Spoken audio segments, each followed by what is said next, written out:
हम उस दिन बल के बारे में पढ़ रहे थे। एक बार तो दोहरा देते हैं आप लोग को फिर से ना। जैसे बल बल को ना हम लोग यव से दिखाते हैं। किसे? यव से। बल बराबर होता है द्रव्यमान गुणे त्वरण। बल का जो मात्रक होता है न्यूटन होता है। क्या होता है? न्यूटन। बल एक सदिश राशि है। कैसी है? सदिश का मतलब इसमें ना अगर कह दें कि 5 न्यूटन, तो देखा इसमें 5 ये परिमाण है। क्या है? आप इसको दिखाने के लिए दिशा भी चाहिए कि किस दिशा में लगा रहे हैं। तो बल एक सदिश राशि है, इसमें परिमाण भी होता है और दिशा भी होता है। ये सब हम पढ़ लिए थे। न्यूटन की गति के नियम के बारे में पढ़ना था। तो न्यूटन ने ना 3 नियम दिया था। एक वो कहते हैं प्रथम नियम, न्यूटन का प्रथम नियम। दूसरा कहते हैं न्यूटन का द्वितीय नियम, द्वितीय नियम। और तीसरा को कहते हैं न्यूटन का तृतीय नियम। अच्छा, इसके अंतर्गत क्या होता है ये भी हम लोग जान लिए थे। न्यूटन ने अपने प्रथम नियम में बताया था कि अगर कोनो वस्तु चाहे पिंड गतिशील है, क्या है, तो वह गतिशील ही रहेगी जब तक इस पे कोई बाह्य बल न लगाया जाए। या अगर कोनो वस्तु रुकी हुई है, क्या है, तो वह रुकी हुई ही रहेगी, अर्थात विराम अवस्था में ही रहेगी जब तक इस पे कोई बाह्य बल न लगाया जाए। तो न्यूटन के प्रथम नियम को ही हम जड़त्व का नियम कहते हैं। न्यूटन ने दूसरा नियम बताया था कि अगर कोई वस्तु है उस पे लगने वाला द्रव्यमान और उसके त्वरण दोनों को आपस में गुणा कर दिया जाए तो बल का सूत्र आ जाएगा, बल निकल जाएगा। तो इसे कहते हैं, इसे क्या कहते हैं? बल का हिल जाएगा। इसे बल की तो पूछेगा ना कि बल की परिभाषा न्यूटन के किस नियम से पता चलता है? तो आप क्या बताएंगे? न्यूटन के द्वितीय नियम से। तीसरा नियम को कहते हैं क्रिया प्रतिक्रिया का नियम। क्रिया प्रतिक्रिया का नियम, इसको अंग्रेजी में कहते हैं एक्शन एंड रिएक्शन लॉ। जैसे अगर कोई कार्य हो रहा है तो उसको क्रिया, और उसी कार्य के विरुद्ध कोई काम होता है तो उसको बोलेंगे प्रतिक्रिया। तो क्रिया प्रतिक्रिया का नियम क्या होता है? न्यूटन का तृतीय नियम। अच्छा, ये बताइए कि न्यूटन ने ये जो नियम है अपने किस पुस्तक में लिखा था? हाँ, न्यूटन की एक पुस्तक है जिसका नाम है प्रिंसिपिया, नाम है ना। 1686 ईस्वी में इसको प्रकाशित किया था। प्रिंसिपिया,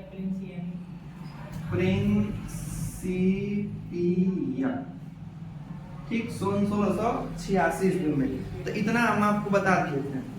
अब गति का प्रथम नियम जड़त्व का नियम, गति का दूसरा नियम बल की परिभाषा, और तीसरा नियम क्रिया प्रतिक्रिया का नियम। चलिए अब आगे जानते हैं। पहले आपको छोटा समझा देते हैं, फिर आपको आगे बताते हैं। जैसे अगर पूछेगा ना कि द्रव्यमान क्या होता है? द्रव्यमान, द्रव्यमान को ना अंग्रेजी में मास कहते हैं। क्या कहते हैं? मास। एक भार होता है। क्या होता है? भार। भार को अंग्रेजी में वेट कहते हैं। क्या कहते हैं? आपको लगता है कि द्रव्यमान और भार एक ही है, लेकिन गलत बात है। द्रव्यमान क्या होता है और भार क्या होता है? सुनिए, जैसे द्रव्यमान अगर कोनो चीज, कोई मतलब यही है, इसको बनाने में, इसकी मतलब प्लास्टिक का बना हुआ ना, तो प्लास्टिक के जितने इसमें मात्रा उपस्थित है इसको क्या बोलेंगे? द्रव्यमान है। क्या है? द्रव्यमान बोलेंगे। भार अर्थात इसको, इस मार्कर को पृथ्वी जितना गुरुत्वाकर्षण बल से खींच रही होगी उस पे इतना ही भार लगेगा। क्या लगेगा? जैसे मान लीजिए हम लोग जो बने हैं, तो हम लोग जब कांटा पे चढ़ते हैं वजन वाले, तो आप लोग भार पता करते हैं। क्या पता करते हैं? भार। जब आप लोग इसे गोल झूला वाला चक्री पे घूमते होंगे लोग, तो जब ना चक्री लेके जाती है ऊपर, फिर जब ऊपर से आप नीचे आते होंगे तो आप अपने भार महसूस हल्का करते होंगे। लग रहा होगा एकदम हम हल्का हो गए, लगता है ऐसा? हाँ, तो हमारा ना भार ना बदलता रहता है। भार क्या होता है? जगह जगह पर, लेकिन द्रव्यमान कभी नहीं बदलता है। जैसे मान लीजिए अगर आप पृथ्वी पे 60 केजी का है, कितने केजी का है? 60 केजी भार है, तो अगर आप चंद्रमा पर जाएंगे तो ऐसा माना जाता है कि उस पर 1/6 गुना भार कम हो जाता है। कितना? अगर मान लीजिए पृथ्वी पे आपका भार कोई 60 केजी का है, तो चंद्रमा पे जाएगा तो उसका 1/6 गुना हो जाएगा, मतलब 60 गुणे 1/6, 6 दाम में 60, मतलब वो कितने का हो जाएगा, 10 केजी का हो जाएगा। कितना, इसको कहते हैं क्या, ये हमारा भार है, और से कम अपने आप को महसूस करेगा। तो पूछता है कि द्रव्यमान और भार में क्या अंतर है। तो देखिए पहला नंबर की द्रव्यमान को हम यम से प्रदर्शित करते हैं, लेकिन भार को डब्ल्यू से प्रदर्शित करते हैं। भार बराबर होता है डब्ल्यू बराबर यम जी होता है। क्या होता है, यम हमारा क्या है, द्रव्यमान है। क्या है, द्रव्यमान, और जी क्या है, गुरुत्वीय त्वरण। गुरुत्वीय त्वरण, अब गुरुत्वीय त्वरण का मतलब आप पूछेंगे, देखिए हम बताए थे आपको गति वाले चैप्टर में कि पृथ्वी जिस द्रव्यमान को चाहे, किसी पिंड को जितना वेग से खींचती है उसे ही कहते हैं क्या, पृथ्वी का गुरुत्वीय त्वरण। अगर आप पृथ्वी को छोड़ के ऊपर जा रहे होंगे तो आप, ये निगेटिव होता है ना, आप पृथ्वी की ओर आ रहे होते हैं तो ये पॉजिटिव होता है। ये सब बातें कर लिए थे। तो जब भी किसी वस्तु का भार निकालना होगा तो W बराबर mg कीजिएगा। क्या कीजिएगा, mg। द्रव्यमान क्या होता है, तो किसी पदार्थ में उपस्थित, ठीक है, उसके पदार्थ की कुल मात्रा को, किसी वस्तु में उपस्थित उसके पदार्थ की कुल मात्रा को हम द्रव्यमान कहते हैं। लेकिन भार तो किसी वस्तु को या किसी पिंड को पृथ्वी जिस बल से अपनी ओर खींचती है उसे ही भार कहते हैं उसका। जैसे अगर हम ध्रुव की ओर जाएंगे, हमारे देखिए पृथ्वी ऐसी होती है ना गोलाकार, ये हम बताया कि ये भूमध्य रेखा है। कैसी रेखा है, भूमध्य रेखा है। अब कुछ बातें जानिए ना, क्योंकि ये पूछता है। भूमध्य रेखा है, इसी को विषुवत रेखा भी कहते हैं। हाँ देखा, ऊपर जाएंगे तो ये हमारा ये ध्रुव होगा, ये उत्तरी ध्रुव है, और नीचे क्या है, दक्षिणी ध्रुव है। ये बीच पृथ्वी का बीचों बीच पॉइंट है। देखिए हम अगर यहाँ हैं तो अगर इसके उत्तरी ध्रुव नॉर्थ की तरफ बढ़ेंगे, चाहे साउथ की तरफ बढ़ेंगे, किसके तरफ, ऊपर उत्तर होता है, नीचे दक्षिण साउथ होता है। तो जब हम ऊपर की ओर बढ़े चाहे नीचे की ओर बढ़े, तो कुल मिला के हम पृथ्वी के ध्रुव की ओर बढ़ रहे हैं। किसकी ओर, तो जब पृथ्वी के ध्रुव की ओर बढ़ रहे हैं तो हमारा भार में ना वृद्धि होगा। क्या होगा, वृद्धि। अर्थात पूछता है कि पृथ्वी पे के ध्रुवों पर वस्तु का भार घटता है कि बढ़ता है, कहेंगे कि बढ़ता है। क्या है, अब भूमध्य रेखा पर शून्य रहता है। क्या रहता है, इतना बात पता है ना आप लोग को ना, ठीक है। द्रव्यमान और भार में समझा गया। द्रव्यमान को हम लोग किलोग्राम में दिखाते हैं, इसको हम लोग न्यूटन में दिखाते हैं। किसमें, न्यूटन में।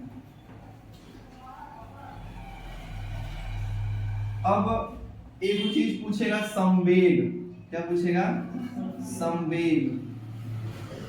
संवेग बराबर होता है P बराबर, संवेग को P से दिखाते हैं, P बराबर होता है m इंटू v। अर्थात संवेग बराबर द्रव्यमान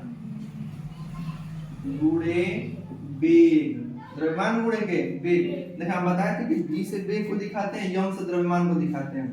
तो सुनिए अब संवेग क्या होता है। जैसे अगर मान लीजिए, ध्यान समझिएगा, यहाँ पे आप हैं और यहाँ पे कोई एक और लड़का है, ठीक है।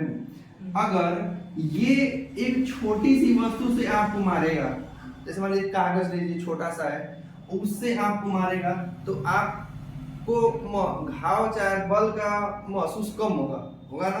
जैसे मान लीजिए आप हैं, आपको इतना छोटा सा कागज से कोई मारेगा तो आपको क्या होगा, कम घाव लगेगा, चाहे आपको मतलब लग नहीं कोई मारा है। लेकिन अगर वो 5 किलो से मार दे कोई तो बुझाएगा ना। अर्थात जो संवेग होता है वो द्रव्यमान पर भी निर्भर करता है और वेग पर भी निर्भर करता है। जैसे अगर मान लीजिए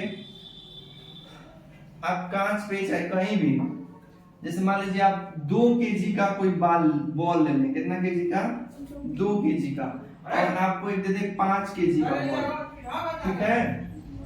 आपके पास 2 केजी का बॉल है और 5 किलोग्राम का बॉल है। अगर हम कहें कि चलिए इसको बोलते हैं 10 मीटर पर सेकेंड के वेग से फेंको, इसको भी 10 मीटर पर सेकेंड के वेग से फेंको, तो चलो बताइए आप लोग कि कौन ज्यादा घाव करेगा किसी वस्तु को मारेंगे तो।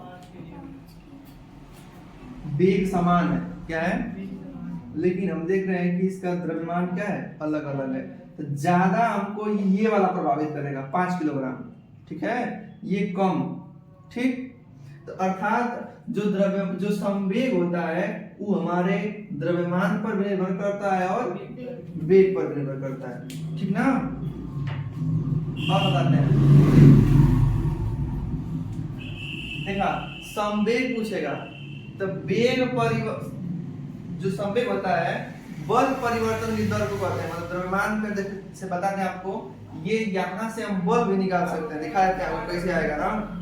ये पहले इसका मात्रक देख लो, संवेग का मात्रक, बार-बार ये मात्रा ले रहे हैं, संवेग का मात्रक देख लो। द्रव्यमान किस में मापते हैं, किलोग्राम में, किसमें, किलोग्राम में। और वेग को किस मापते हैं, मीटर प्रति सेकेंड में। अर्थात किलोग्राम मीटर पर सेकेंड को किसमें करेंगे, संवेग का मात्रक। इसका है संवेग का मात्रक है। और सुनिए, कहेंगे यह कैसा है, मतलब अगर कहेंगे राशि कैसी है, तो संवेग हमारा सदिश राशि है। कैसा है, क्योंकि देखिए आपको बताया था ना कि चाल और वेग में वेग हमारा सदिश राशि है। कैसा है, देखा चाल और वेग बताए थे, तो वेग कैसा राशि है, सदिश से अदिश, अदिश। क्यों, क्योंकि इसमें दूरी आता है, चाल में क्या आता है, दूरी, और क्या आता है, समय आता है। लेकिन वेग में क्या आता था, हमारा विस्थापन आता था, और क्या आता था, समय। तो अब देखा जोनी में जोन आता है ना, वो हो जाता है। देखा चाल में हमारा दूरी आ गया और समय आ गया, समय दोनों में काट दीजिए, समय से मत देखिए, इन दोनों से मिलाइए। हम बताए थे ना कि दूरी हमारी एक अदिश राशि है। कैसी है, लेकिन अगर हम कह देंगे विस्थापन, तो विस्थापन क्या है, सदिश राशि है। कैसा है, तो अब वेग निकालते समय वेग बराबर सूत्र क्या होता है, विस्थापन बटा में समय। विस्थापन आया ना, तो जब विस्थापन आया तो वेग हमारा क्या हो जाएगा, सदिश। अब वेग जहां आया तो जिसमें वेग आ गया थी क्या हो गया, सदिश। क्या हो गया, सदिश। ये हम समझाना चाहते थे। सुनिए, हमारा ये जो संवेग है कैसा राशि है, सदिश राशि है। संवेग बराबर क्या होता है, द्रव्यमान गुणे के वेग। संवेग बराबर द्रव्यमान गुणे के, कोनो दिक्कत, ठीक। तो हेड डालिएगा।